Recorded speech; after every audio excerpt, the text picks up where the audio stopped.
Two guys noticed these pipes sticking out of ground. They never expected this to be underneath.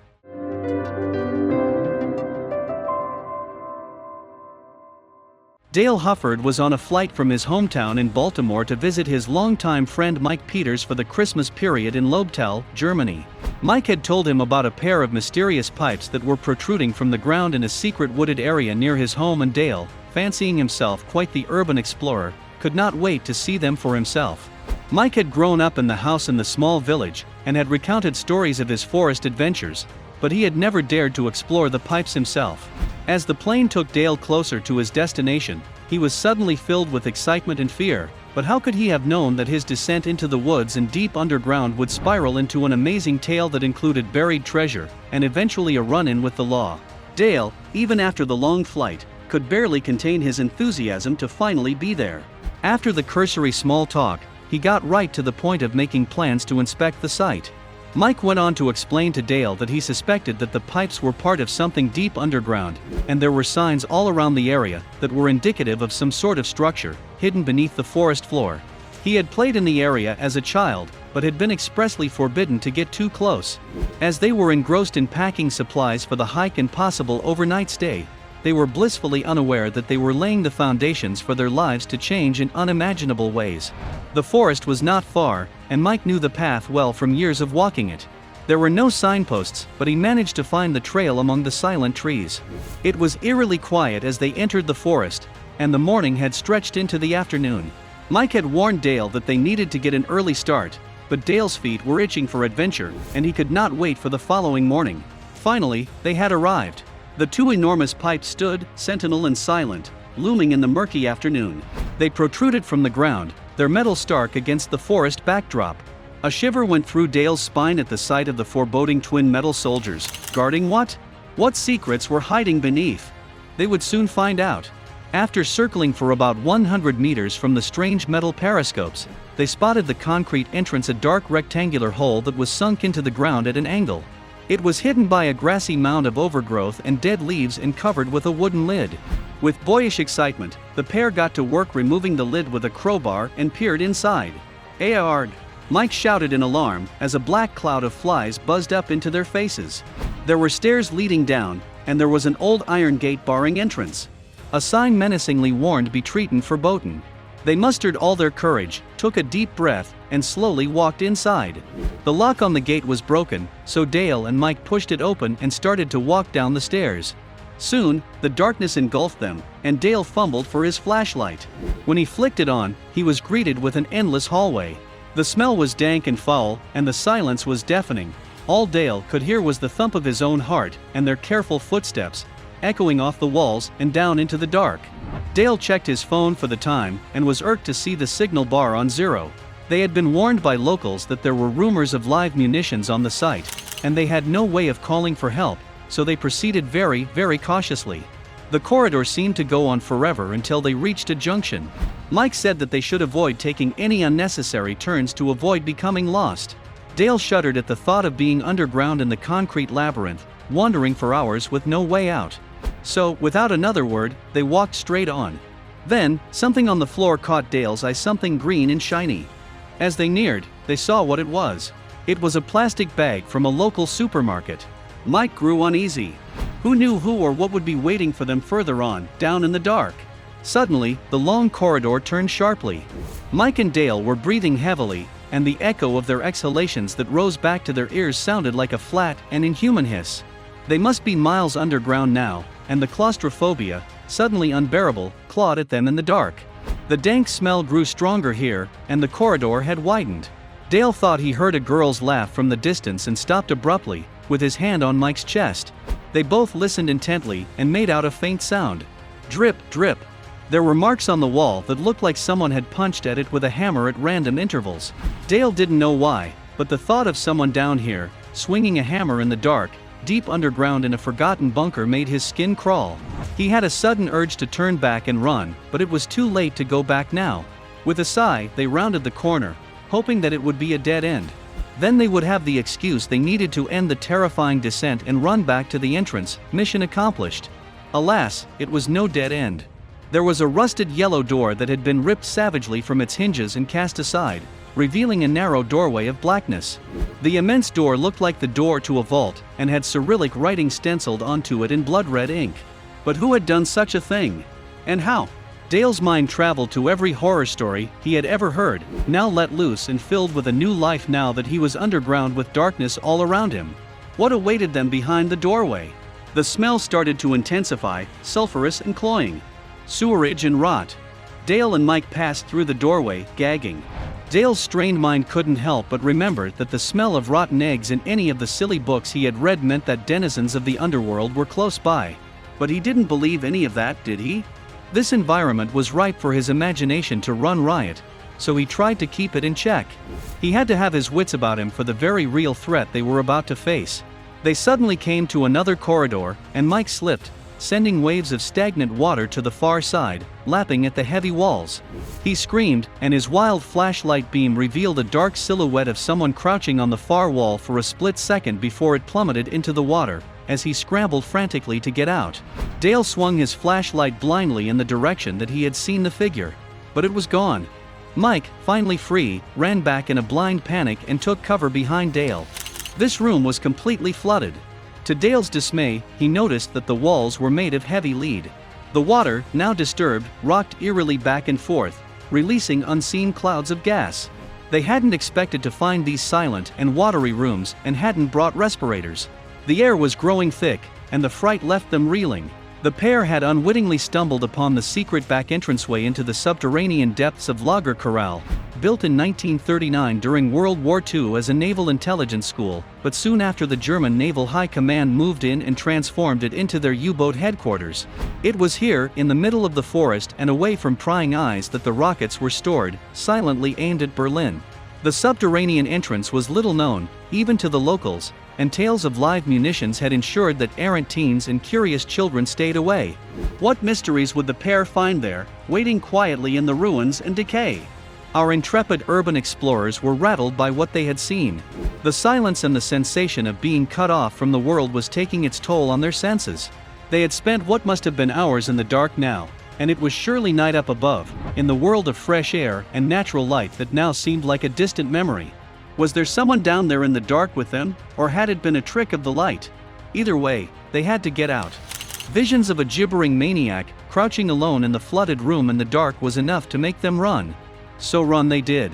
With one flashlight and their own panicked footsteps for company, they tried to trace their way back through the black labyrinth. Their breaths rasped in their throats, and when they pulled in lungfuls of the stagnant air, it was apparent that the amount of oxygen was dwindling.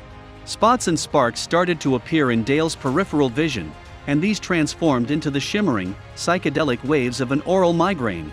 His brain was starting to become oxygen deprived, and his blood pressure was rising.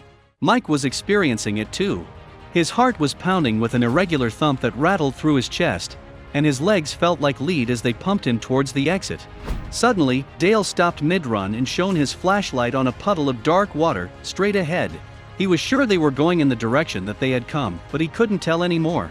Navigational senses were useless below ground, with only a flashlight to guide the way through the tunnels that all looked the same. They were lost, and his heart sank. Then, he saw something wink in the corner of the waterlogged room, a glint that caught the light and bounced into his retina. Feeling delirious now, and with all reason escaping him, Dale shakily started to wade to where he thought he saw it. Mike saw Dale's intentions and moved to stop him, but he was too weak to protest.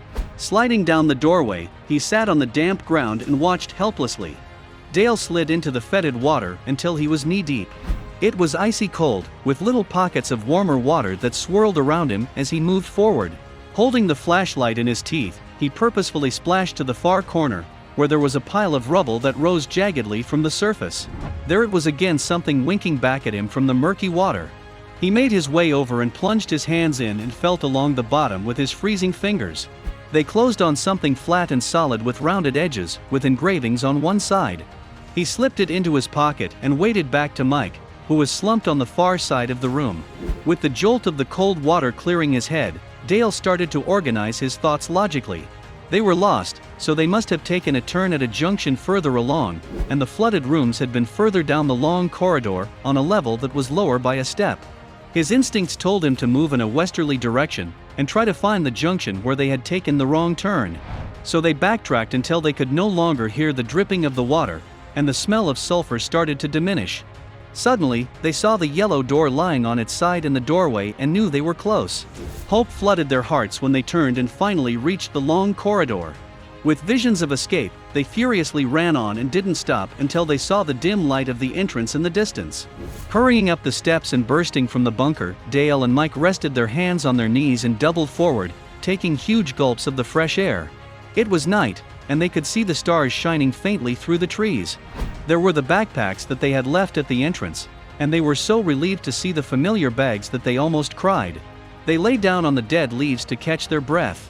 That's when Dale remembered his prize that he had found. Dale pulled the object from his pocket and shone the flashlight onto it to take a closer look. It was heavy, and etched on it were some nondescript numbers that read 999,9. Then it hit him. What he was holding in his hand was a 500G bar of pure gold. He couldn't believe his eyes. How long had it been down there for, in the forgotten bunker, lying in the rotten water for him to find it? Unbeknownst to Dale, there was a search going on in the area for World War II-era gold, and the rumors had sent one particular treasure hunter into a frenzy. Hans Glueck was a 76-year-old expert on a World War II treasure, and he was convinced that he had finally located the exact place where it was hidden. His suspicions were only confirmed when a teenager had found a gold bar that was similar in appearance to the one that Dale had found while she was swimming in a lake near her home. She handed it into the police, but a 6-month investigation and search for the gold bar's rightful owner had been fruitless. The girl was permitted to keep it. Glueck's search for World War II treasure had consumed his life, and with his trusty metal detector, he had carefully combed the world for the hoard of gold, diamonds, and artworks that were never recovered after the war. His quest was a strange one, and his story is full of twists and turns. According to Glueck, in the last days of the war, Chief Heinrich Himmler was ordered to empty the Berlin Reichsbank of its loot and send it on a train towards the Alps, but was intercepted by advancing Russians. He was then arrested on May 12 in 1945, and 76 kilograms of gold was recovered from where he had hidden them in his beetroot patch. But this was only a fraction of what the train had been carrying, and the remaining treasure has yet to be recovered. Glueck was giving an interview to Bavaria TV in 1995 about his various treasure hunts, and afterward, he was contacted by an anonymous man who gave him a map that he said he might find interesting. The map turned out to have belonged to an SS officer, and had been hidden in the lining of his coat. Glueck followed the cryptic coordinates on the map, and they led him to Iraq 15 times, but still, he returned empty-handed. Until one day in autumn, it all came to him, and he was electrified. He found an undisclosed area where the numbers on the map, 600, 900, and 750, matched the location which he found by using a geomagnetometer, which measures the Earth's magnetic field. He had found something momentous underground. The treasure hunter was spurred on by the find of the gold bar by the teenager in a lake, and made moves to excavate in an undisclosed wooded area, but was denied by the landowner. While searching for treasure is permitted by Bavarian law, digging requires permission. Could Dale have found a piece of the treasure that had somehow made its way into the World War II bunker? Perhaps it had been carried there by the water that had flooded it, or maybe there was more hidden in its depths waiting for any soul who was brave enough to travel the forgotten labyrinth, through the noxious gas, lead, live munitions, and treacherous water-filled caverns. As Dale was examining his lucky find, he was disturbed from his reverie by a disembodied light traveling through the woods. It flickered through the trees, like will-o'-the-wisp, a strange sight here, far away from the village. At first, he thought his eyes were playing more tricks on him, but after a few seconds of it growing closer, the truth dawned on him all at once. He roused Mike, who had been speechless with anxiety since they had come to the surface, and told him that they needed to move.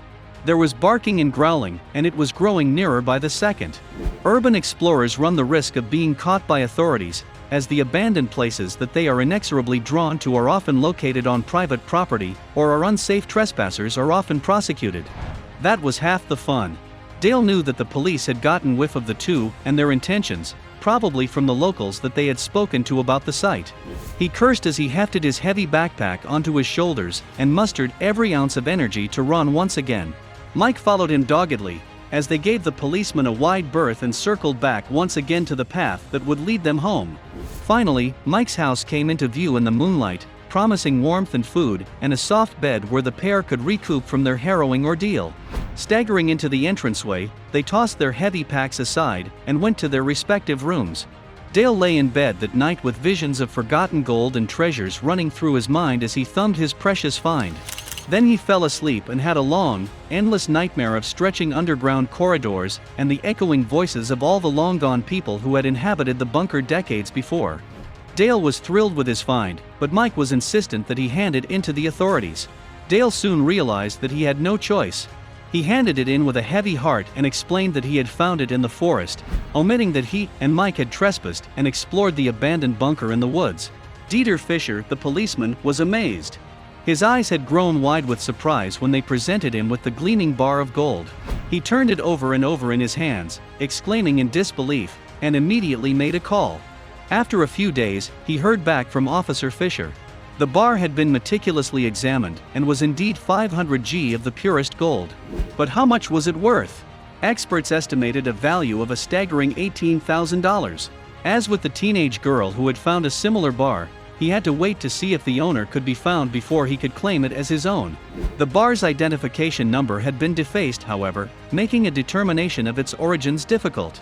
Dale, with his first taste of treasure fresh in his mind, wanted desperately to return to the underground bunker, but Mike was having none of it. What if there had really been someone living down there, doing who knows what in the dark? Mike shuddered as he recalled the crouching shadow he had seen down in the flooded room. It was not safe, and they had been incredibly foolish to even attempt such an excursion. They were inexperienced urban explorers at best, and could easily have been overwhelmed by the dangerous gases that they had disturbed in the water and succumbed to oxygen deprivation. They could have fallen and sustained injuries with nobody to help them deep underground. The dangers were endless. That's when Dale decided to watch the footage that he had taken with a GoPro recording device instead. On closer inspection, and briefly for a split second, he was able to make out the silhouette that they had seen, but the light was extremely poor, and it could very well have just been a trick of the light, bouncing off the water and off the sodden walls. But the gold was very real. He hoped fervently that the owner would not be located. Who knows what's hidden in the depths of the forgotten bunker, lying in wait for some brave soul to snatch it up. But who is brave enough to travel past the silent twin pipes guarding their secrets? Down into the forgotten labyrinth and the ruins of time, armed with fortitude and a flashlight, and perhaps a close friend. Down through the stifling darkness and stench, through the noxious gas, lead, and live munitions?